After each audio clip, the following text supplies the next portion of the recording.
오늘 말씀 속에 하나님의 나라를 위한 헌신이라고 하는 제목으로 함께 은혜를 나누도록 하겠습니다.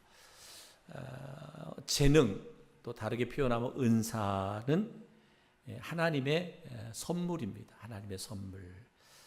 그래서 재능은 하나님 나라를 위해서 쓰여져야 하는 선물이다. 우리 성도들에게 주신 하나님의 재능이 있다면, 은사가 있다면 그것은 하나님의 나라를 위해서 쓰여져야 된다. 그래서 우리는 내게 주신 하나님의 재능을 내가 어떻게 사용할 것인지 늘 깊이 묵상해야 돼요. 생각해야 됩니다. 그래서 그러기 위해서는 재능에 대한 성경적인 관점, 성경에서 우리의 재능을 어떻게 말씀하고 있을까? 우리의 은사에 대해서 성경은 어떻게 말씀하고 있을까? 우리가 이것을 확립해야 되는 거예요. 그래야만 우리가 하나님의 나라를 위해서 우리는 헌신할 수 있게 되기 때문에 그렇습니다.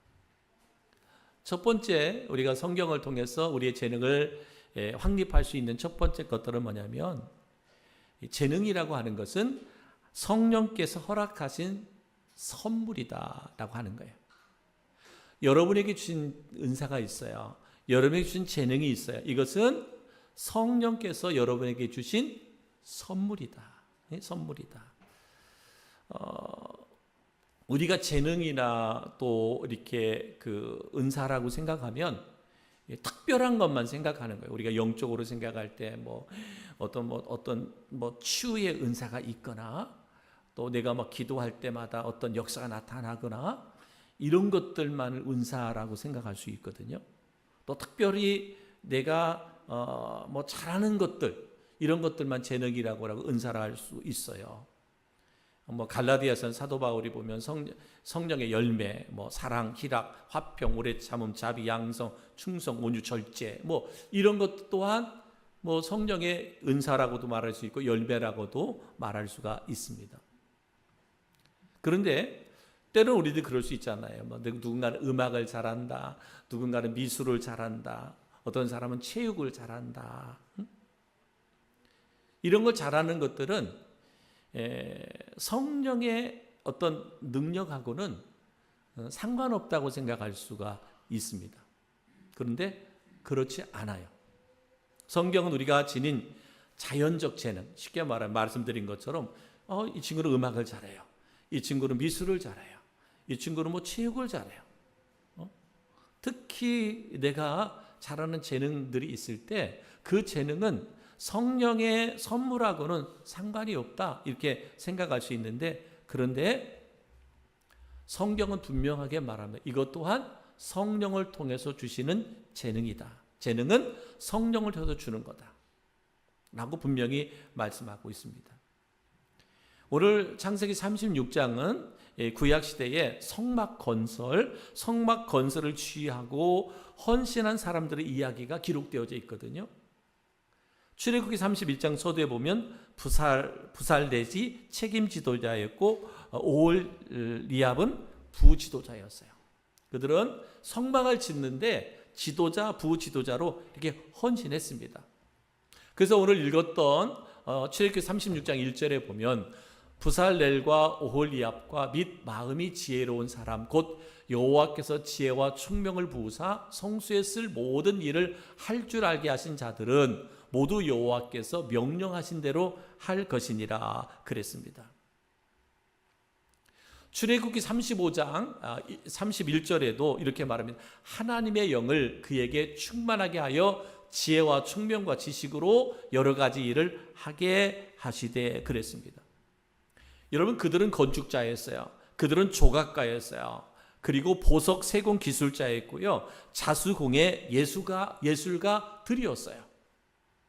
각자에서 전공자들, 특기자들이었어요. 그러니까 재능이 있는 사람들이에요. 건축의 재능, 조경의 재능, 보석 세공의 재능, 또한 자수공예의 재능 있는 사람들입니다. 바로 이 재능들이 뭐라고 그랬어요? 하나님의 영이 그들 가운데 충만하여 지혜와 총명과 지식을 주셔서 그 거룩한 일을 감당하게 하셨다라고 말합니다. 그러니까 우리에게 주어진 모든 재능은 누구를 통해서 주어진 것이냐? 성령님을 통해서 우리에게 주어진 것이다 하는 거예요. 이게 성경적 원리예요. 재능. 그러니까 여러분들이 누구보다 더 잘할 수 있다라고 하는 것은 특별히 여러분이 뛰어난 사람이어서가 아니라 하나님이 여러분에게 뭐예요? 재능을 주셨다는 거예요. 성령께서 여러분에게 재능을 주셨다는 거예요. 그러니까 우리가 그 재능을 가지고 뭐예요? 거룩한 일을 감당해야 돼요. 주님의 일을 감당해야 돼요. 그러니까 우리에게 주신 은사, 우리에게 주신 재능을 가지고 내 욕심을 이루기 위해서 쓰면 안 된다는 거예요. 하나님의 영광을 위해서 쓰여져야 된다라고 하는 거죠. 그래서 교회 안에는 이제 청지기들이 필요하잖아요. 교회에서 큰 일을, 하나님의 교회 사역을 위해서는 청지기적 사명을 감당할 때 우리가 점검해 봐야 되는 세 가지 요소가 있어요. 세 가지 요소가 있는데, 첫 번째는 나는 이 일 하는 것을 좋아하는가? 여러분 각자들에게 맡겨진 하나님의 일이 있는데 정말 이것이 내가 청지기로서 하나님이 내게 맡겨준 일인가 싶을 때 첫 번째는 뭐냐? 내가 이 일을 하기 좋아하는가? 두 번째는 그 일을 잘할 수 있는가? 좋아하면서도 그 일을 잘할 수 있는가? 세 번째는 그 일을 성령 충만함으로 감당할 수 있는가? 이것을 가지고 내가 교회의 청지기로서의 사역을 감당할 수 있는 그런 사명이 내게 있는 것인가를 점검해 볼 수 있다. 그 일 하는 것을 좋아하는가? 그리고 그 일을 잘할 수 있는가? 그리고 성령으로 충만함으로 감당할 수 있는가? 우리가 이 사명을, 하나님이 주신 이 재능을, 또 은사를 이렇게 정말 잘 하나님의 사역을 통해서 감당할 때 그것이 뭐가 되냐면 축복의 통로가 된다라고 말씀하고 있습니다. 그렇기 때문에 재능은, 은사는 하나님의 선물이다. 하나님의 선물이다. 그러니까 하나님이 여러분 각자에게 주신 선물, 그죠? 은사를, 재능을 땅속에 묻어두는 한 달란트의 악하고 게으른 종이 되어서는 안 됩니다. 우리가 예수 그리스도를 믿음으로 구원받은 모든 성도들에게는 하나님의 영을 통한 재능을 주셨어요. 달란트를 주셨어요. 지금도 우리가 교회 안에서 그 달란트를 가지고 열심히 헌신하고 충성하는데 앞으로도 마찬가지입니다. 우리에게 주신 재능을 성령의 선물로 알고 열심히 헌신하고 충성하면 그것이 뭐가 된다? 축복의 통로가 된다라고 말씀하고 있습니다. 두 번째는 뭐냐? 두 번째는 성경에서 말할 때 우리의 재능에 대한 성경에서 말하는 성경에서 말하는 그 확립, 성경적 관점의 확립. 두 번째는 뭐냐면 그렇습니다. 하나님의 명령에 따라 사용돼야 할 선물이다. 재능은 여러분 각자에게 주신 재능과 은사는 하나님의 명령에 따라 사용해야 된다. 이게 성경적 관점이에요. 그리고 이거 확립을 가져야 돼요.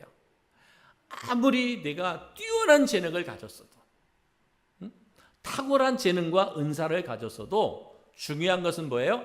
하나님의 명령에 따라 행하여야 된다라고 말합니다. 하나님의 사역의 중요한 원칙입니다. 그래서 출애굽기 36장 1절에 보면 이렇게 하반절에 보면 모두 여호와께서 명령하신 대로 할 것이니라 그랬어요. 많은 그때 성막을 건축할 때 많은 일꾼들이 세워졌어요. 많은 일꾼들이 하나님의 영으로 하나님 주신 지혜와 또 능력을 가지고 많은 일꾼들이 세워졌는데 그들에게 주신 하나님의 말씀이 뭐였느냐? 모두 여호와께서 명령하신 대로 할 것이니라 라고 원칙을 분명하게 말하고 있어요. 여러분, 하나님께서 나에게 재능을 주셨다면, 하나님이 내게 은사를 주셨다면 그 재능과 은사를 하나님의 명령에 따라 사용해야 된다. 그러니까 여러분, 우리가 그 재능을 수행하는 과정에서 우리 모두는 하나님의 방법을 따라서 우리가 행해야 된다. 되게 여러분 재능이 탁월한 사람일수록 하나님의 인도하는 대로 일하는 것이 아니라 자기의 고집, 자기의 방법, 자기 방법대로 이렇게 일하는 사람들이 많아요. 여러분 교회 안에도 각기 다른 재능을 가지고 있어요. 각기 재능을 가지고 있지만 그 재능을 뭐예요? 하나님의 명령을 따라 하나님의 방법대로 사용해야 돼요. 그런데 하나님의 방법대로 쓰지 않아. 내가 이 일에는 내가 전문가야. 내가 이거는 최고로 잘할 수 있어. 그러다 보니까 뭐예요? 내 어떤 방법을 고집해요. 내 생각을 고집해요. 그러면 안 된다는 거예요. 세상에서야 자기 고집대로 할 수 있어요. 자기 방법대로 할 수 있어요. 그러나 하나님의 일은 내 고집대로 하면 안 돼요. 내 방법대로 하면 안 돼요.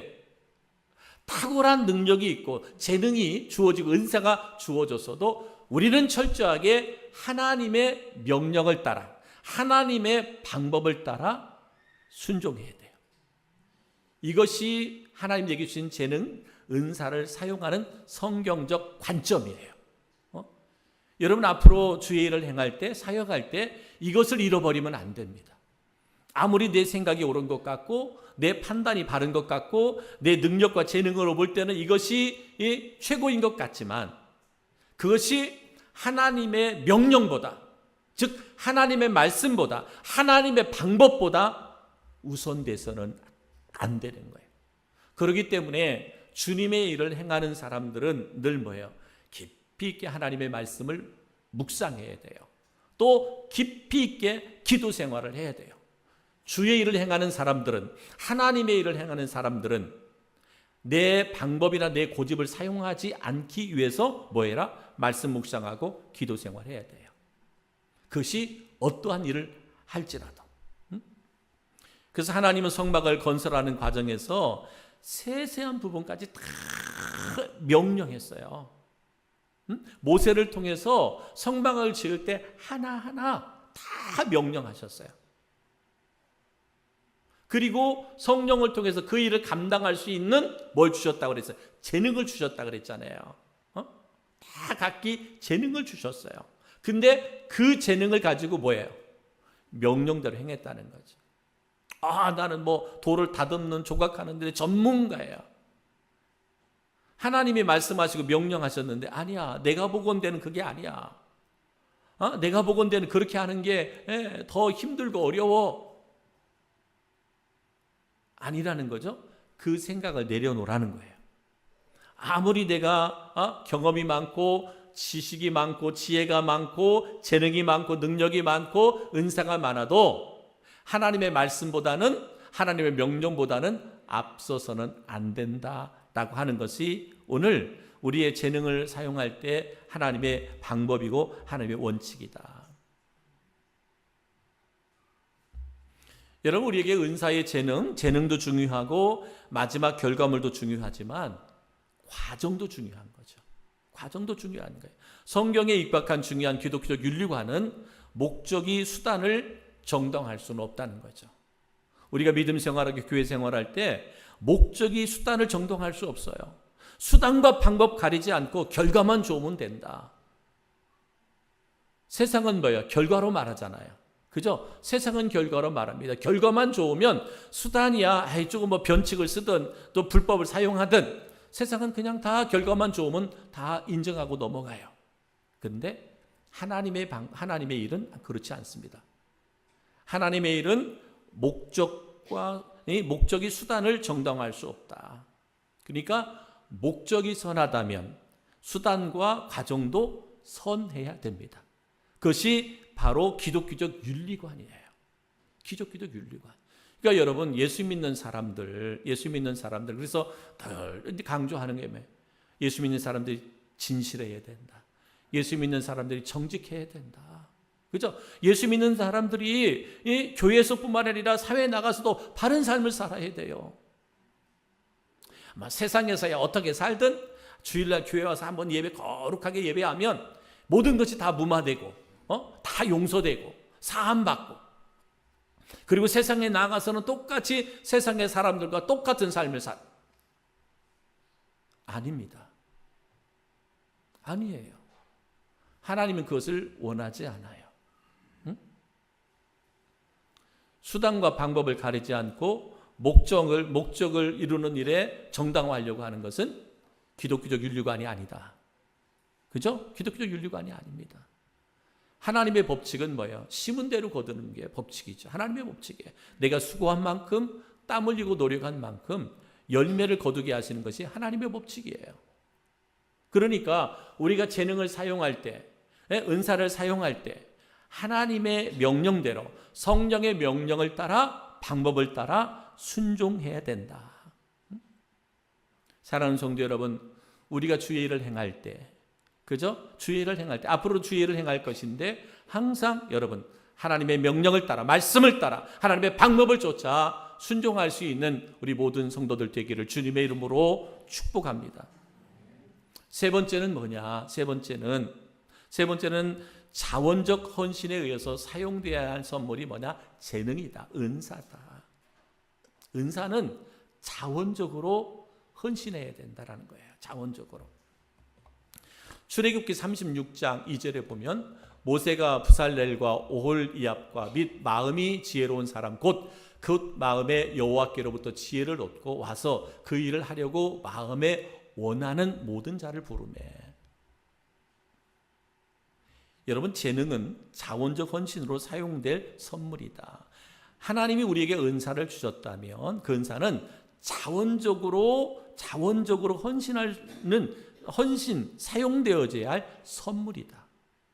여러분, 하나님께서 여러분에게 특별한 재능을 주셨어요. 여러분에게 특별한 재능을 주셨어요. 그것은 자원하여 헌신해야 되는 뭐다? 선물이다. 그러니까 하나님의 일, 주의 일은 뭐예요? 자원해서 하는 거다. 그래서 오늘 아까 출애굽기 36장 2절에서 주신 말씀, 마음에 원하는 자. 마음에 원하는 자라는 말은 바로 뭐예요? 자원하여 헌신된 사람을 말합니다. 주님은 마음으로 자원하는 자들의 헌신을 통해서 성막이 세워지기를 원했어요. 그냥 막 강압적으로 사람을 데려다가 성막 건축하는 것이 아니라 자원하여 헌신된, 재능에 따라, 은사에 따라 헌신된 사람이 자원하여 세워지기를 원했어요. 그리고 성막에 필요한 재료도 백성이 자원하여 드리는 예물로 공급하기를 원하셨어요. 하나님의 성물을 건축할 때도 그 성막을 건축할 때 필요한 재정이 필요했겠잖아요. 그 재정도 어떻게 했느냐? 자원하여 드리는 그 백성들이 자원하는 헌물로, 예물로 성막이 건축되기를 원했다라고 말합니다. 그래서 출애굽기 36장 3절에 보면 이렇게 말합니다. 그들이 이스라엘 자손의 성수의 모든 것들을 만들기 위하여 가져온 예물을 모세에게서 받으니라. 그러나 백성이 아침마다 자원하는 예물을 연하여 가져왔으므로 그랬어요. 자원하여 예물을 연하여 가져왔으므로. 여러분, 주님이 가장 싫어하는 것은 뭐야? 강요된 헌신이에요. 강요된 헌신. 때로는 하나님께 받은 재능이 있고 하나님 받은 귀한 은사가 있는데 헌신하지 않다 보니까 때로는 권면할 수도 있고, 그죠? 권면할 수도 있고 그렇습니다. 그런데 하나님의 원칙은 뭐냐? 자원하는 헌신입니다. 자원하는 헌신. 우리가 70년대, 80년대 보면 뭐예요? 막 한국 교회가 큰 부흥을 이루었고 그 다음에 교회 건축들도 많이 이루어졌잖아요. 그때 당시에 부흥 강사들, 최고 잘 나가는 부흥 강사들은 뭐였어요? 한번 부흥 집회하면 건축 헌금을 작정해서 모으는 것이었잖아요. 그래서 작정, 수단과 방법 가리지 않고 많이 작정을 하게 했어요. 그래서 작정을 많이 하는 부흥 목사가 능력 있는 부흥 목사예요. 그래서 그런 목사들은 소문 나갔고, 그죠? 건축하기를 원하는 교회에서는 그런 목사를 잘 불러왔어요. 그래서 막 작정해라. 여기도 작정하신 분들이 있을 거예요. 그때 믿음 생활했던 분들 중에서 작정을 경험한 사람도 있어요. 막 분위기 띄워갖고 헌신을 강요할 때. 그래서 뜬금없이 손들었다가 정말 믿음으로 헌신한 것도 아니고 이거 안 하면 또 이게 어느 정도 믿음은 있으니까 안 하면 이거 내가 또 이거 손들었다가 안 하면 내가 또 어려움 당하지는 않을까 뭐 그런 두려움 때문에 하나님께 드린다고 드리기도 하고 그것이 과연 하나님이 받으시는 헌신일까? 결코 그렇지 않습니다. 하나님의 일은 오늘 말씀처럼 자원하여 헌신하고 하나님께 영광 올려드리는 것이지요. 여러분 고린도 후서 9장 7절에 보면 각각 그 마음에 정한 대로 할 것이요 인색함으로나 억지로 하지 말지니 하나님은 즐겨내는 자를 사랑하시니라 그랬습니다. 이 말씀이 오전에도 말씀드린 것처럼 지금 고린도 교회를 향하여 주신 8장 9절에서 주신 말씀이거든요. 데살로니가 교회는 어렵고 힘든 환난 가운데서도 어려운 교회를 돕기 위해서 어려운 성도들을 돕기 위해서 자원하여 헌금을 드렸는데 고린도 교회는 부유한 교회였지만 그들이 하나님 이렇게 헌신하겠습니다. 이렇게 열심히 봉사하겠습니다. 뭐 이렇게 놓고서 실제적으로는 하지 않았다는 거예요. 그래서 사도 바울이 고린도 교회를 향하여 편지 쓰면서 이 말씀도 주시는 거예요. 하나님 앞에 헌금하는 것 각각 그 마음에 정한 대로 할 것이고 인색함으로나 억지로 하지 말지니 하나님은 즐겨내는 자를 사랑하시느니라 이 말씀을 주셨습니다. 분명한 것은요. 자원함이 최소한의 헌신을 의미하는 것은 아닙니다. 자원해서 하니까 그냥 내가 할 수 있는 데만 하자. 이런 의미로 주시는 말씀이 아닙니다. 여러분 자원의 가치를 아는 자들에게 오히려 그것은 최대의 헌신을 불러일으키기도 하지요. 그래서 출애굽기 36장 4절 5절에 보면 이렇게 말합니다. 성수의 모든 일을 하는 지혜로운 자들이 각기 하는 일을 중지하고 와서 모세에게 말하여 이르되 백성이 너무 많이 가져오므로 여호와께서 명령하신 일에 쓰기에 남음이 있나이다. 무슨 말이에요? 하나님이 성막을 지을 때 백성들이 자원하여 드리는 예물을 통해서 성막 건축하기를 원했는데 지금 이 지도자들이 이제 일꾼들이 성막을 건축하는데 아침마다 그 백성들이 예물을 가지고 오는 거예요. 예물을 가져와. 그래서 성소의 모든 일을 하는 지혜로운 자들이 각기 하는 일을 멈추고 모세에게 말하는 거예요. 너무 많이 갖고 옵니다. 너무 많이 갖고 오니까 이제는 이거를 성막 건축안에 너무 넘쳐납니다. 그러니까 갖고 오지 말게 해서 갖고 오지 마라. 자원하여 헌신하라 그랬더니 이 정도만 하면 되겠지라고 하는 것이 아니라 도리어 더 큰 헌신됨이 이루어지게 되더라 하는 거예요. 누가 하는 일이에요? 성령님이 하시는 일이니까 그렇습니다. 내가 하는 일은 자원하여 헌신하라고 하면 최소한의 것들 가지고 헌신하려고 하는 거예요. 내 시간도, 내 몸도, 내 재능도 모든 것도 최소한의 것 가지고 내가 할 수 있는 선에서만 헌신하려고 하지요. 그러나 성령님이 하시는 일은 그렇지 않습니다. 내가 할 수 있는 최선의 것으로 헌신하게 되더라. 여러분에게 주신 재능, 여러분에게 주신 은사가 성령께서 여러분에게 주신 선물이라면 자원하여 마음껏 여러분의 인생을, 여러분의 삶을 주님 앞에 올려드릴 수 있는 우리 성도들이 되기를 주님의 이름으로 축복합니다. 여러분 중남미 에콰도르 아우카족에게 선교하다가 청춘의 인생을 아마존 정글에 제물로 바친 짐 엘리엇 선교사님의 이야기가 있습니다. 그가 남긴 위대한 고백이 있어요. 헌신이 낭비가 아니었느냐. 왜? 너무나 젊은 나이에 제대로 선교도 못 해보고 사실은 제대로 선교도 못 해보고 그냥 그들에 의해서 순교를 당해버렸어요.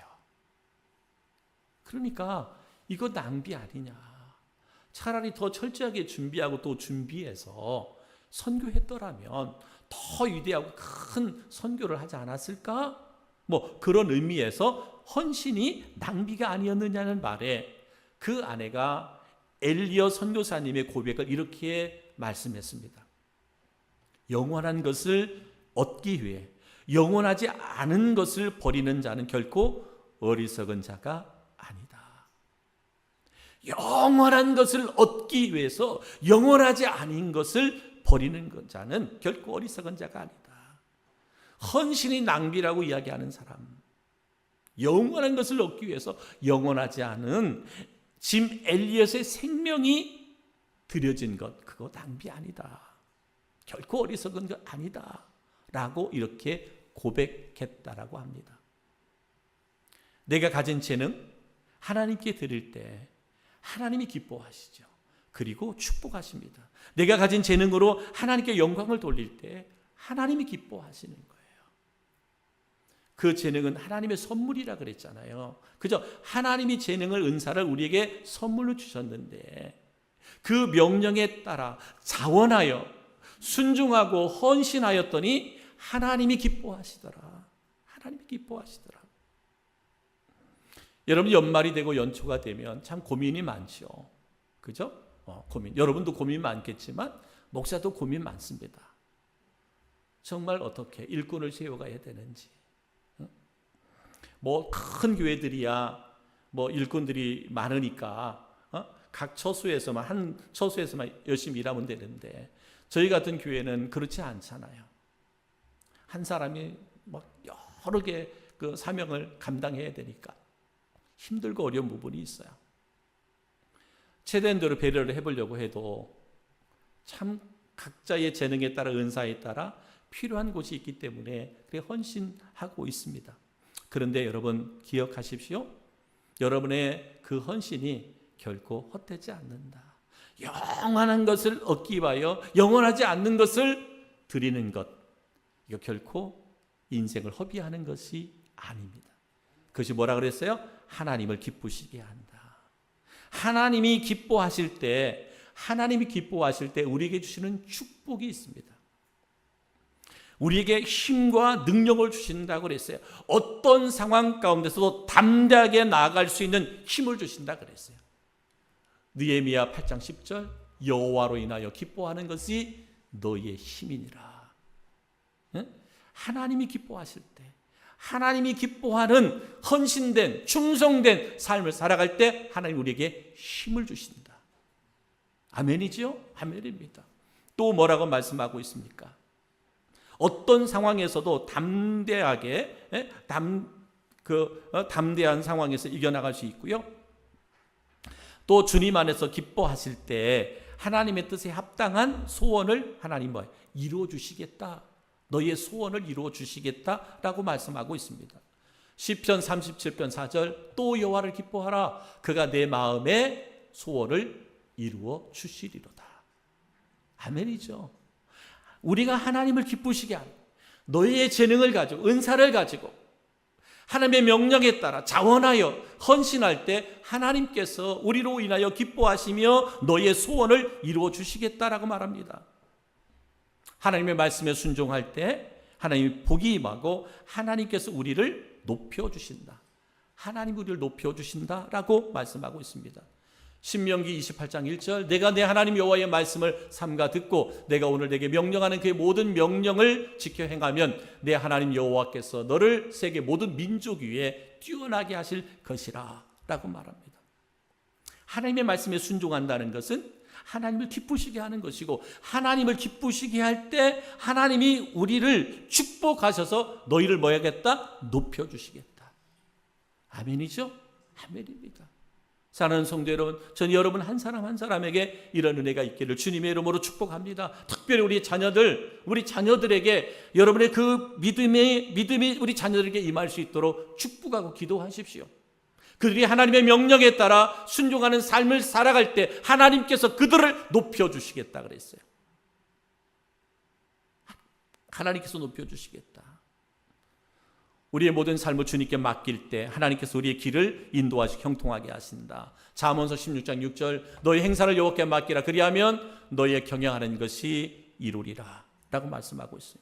뭐 할 때? 하나님께 모든 것을 맡길 때. 여러분, 우리의 은사가, 우리의 재능을 하나님의 명령에 따라 우리가 자원하여 헌신하는 것, 이건 뭐예요? 명령에 순종하는 것이잖아요. 맡기는 것이잖아요. 그럴 때 너희 길을 인도하시고 너희 삶을 형통하게 하시겠다라고 말합니다. 또한 하나님을 기쁘시게 하면 삶의 보호와 평안이 임하고 모든 위험에서 너희를 보호하시고 지켜주시겠다라고 말씀합니다. 시편 121편 5절로 6절 여호와는 너를 지키시는 이시라. 여호와께서 내 오른쪽에서 내 그늘이 되시나니 낮에 해가 너를 상하지 아니하며 밤의 달도 너를 해치지 아니하리로다. 하나님을 기쁘시게 할 때 사명을 따라 은사를 가지고 재능을 가지고 명령에 따라 자원하여 헌신하고 순종하는 삶을 살아갈 때 하나님께서 너희를 보호하시겠다. 너희를 지켜주시겠다. 위험으로부터. 낮의 해가 밤의 달이 너를 해치 못하도록 하겠다. 그게 뭐예요? 낮과 밤 모든 삶 가운데서 하나님이 너희를 책임져 주시겠다라고 하는 말씀이죠. 또한 하나님을 기쁘시게 하면 하나님의 사랑이 우리의 삶을 가득 채우고 그 사랑 안에서 평안을 누리게 하시겠다. 평안을 주시겠다.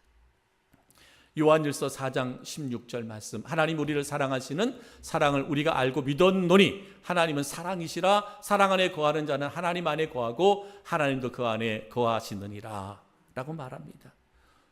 그 사랑 안에서 우리에게 하나님 뭘 주신다? 평안을 주시겠다라고 말합니다. 뭐 할 때? 하나님을 기쁘시게 할 때. 하나님을 기쁘시게 할 때. 사랑하는 성도 여러분, 하나님께서 우리에게 선물로 주신 재능, 은사들이 있습니다. 하나님의 명령에 따라 자원하여 헌신함으로 하나님께 기쁨이 되고, 그래서 하나님의 도우심과 하나님의 인도하심을 통해서 여러분의 삶이 온전히 승리할 수 있기를 주님의 이름으로 축복합니다. 지나온 나의 삶을 되돌아보십시오. 그리고 2026년도를 여러분 기대하고 꿈꾸십시오. 그리고 여러분에게 주신 하나님의 은사를 따라, 재능을 따라 순종하십시오.